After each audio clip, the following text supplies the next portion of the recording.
So hi everyone, so today I thought I'd take out my Olympus TG-5 and try and do some night photography. And I'm just in downtown Alexandria.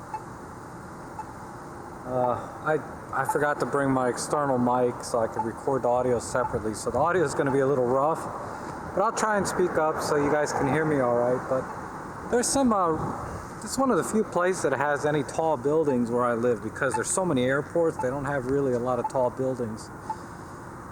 But there's one right here. This is the U.S. Patent and Trading Office. It's kind of an interesting building. Let me try and get some shots of this for you. I don't know if you guys can see it there.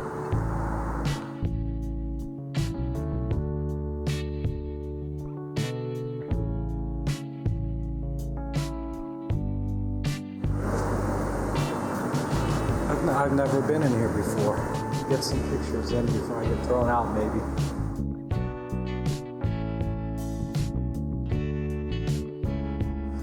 Alright, so what I'm doing, basically, I set the auto ISO to 100 to 400, and I'm dialing it anywhere from between a -1/3 to -1 1/3 stops of EV compensation.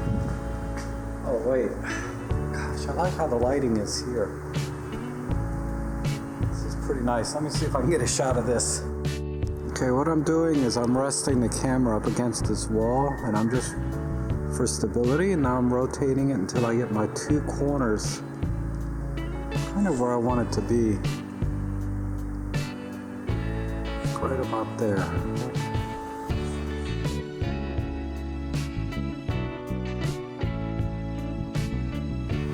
It's really neat. I've lived here most of my life, and I've never come over here before. It's like 15 minutes from my house. There's some crazy guy over there talking to himself, like me. Oh, this is a nice scene here, I think. Let me see if I can get a picture here.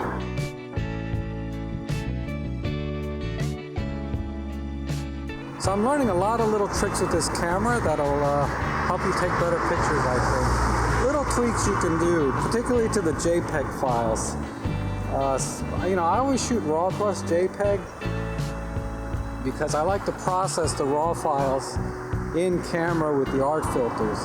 Because this camera does not have art bracketing when you push the shutter button like the EM10 Mark II.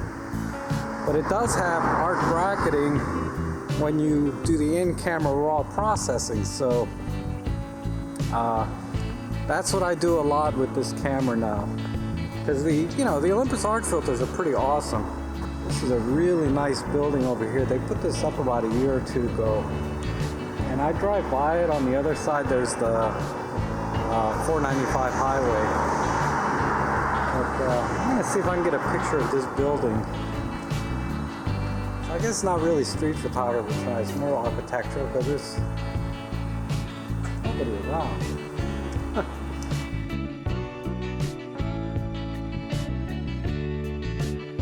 I can't afford to live down here. It's so expensive. I think like a 600 or 700 square foot apartment is like $2,500 a month. It's crazy.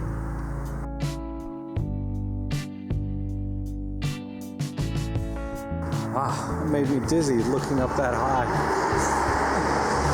Oh man.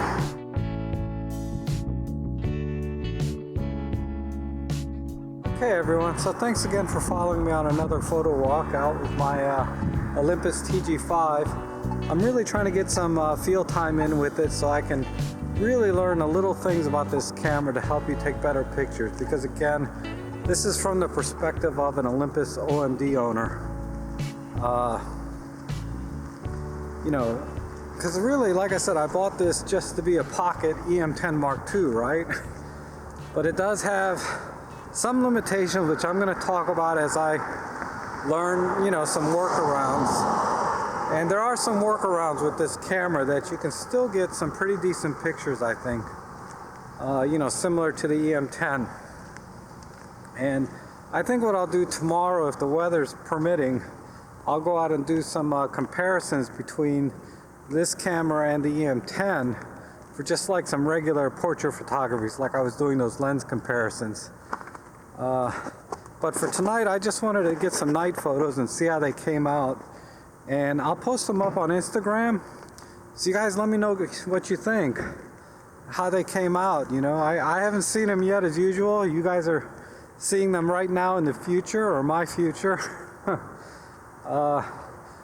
But I always post stuff, you know, straight out of camera for you guys, just so you can see what can be done. Because, you know, I'm not like a stickler about, you know, oh, only shoot raw, or, you know, only shoot out of JPEG. I mean, I really don't want to open up that can of worms. You know, you shoot however you want to shoot and process however you want. Really, it's the end result that really only matters, right? Is, did you get a picture you like?